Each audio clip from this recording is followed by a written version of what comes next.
سلاحي، يا قاتل يا مقتول. اليوم قناة الليبية مش هتاخدوها، قناة الشبابية، قناة الجماهيرية، طرابلس، ليبيا كلها مش هتاخدوها. كلنا هنا مسلحين، اللي ما عندهش سلاح مستعد انه هو يكون درع من اجل انه يقوم بحماية زميله وزميلته في هذه القناة. كلنا مستعدين ان احنا نستشهدوا، احنا ندافع على الله. الله النصوص القرآنية واضحة، الرسول عليه الصلاة والسلام في أقواله كان صريح وواضح. أي جهاد تتكلموا عليه؟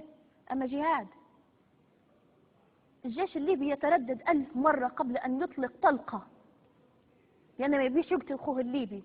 ولكن أنت جايني مسلحك الناتو ومسلحاتك إيطاليا ومسلحاتك فرنسا وجايب معك الأباتشي وجايب معك طيران من فوق يقطف تجورة. اليوم كانت شبه الناس اللي قدرت ترقد، لا قدرت ترتاح من القصف. والعرب والمسلمين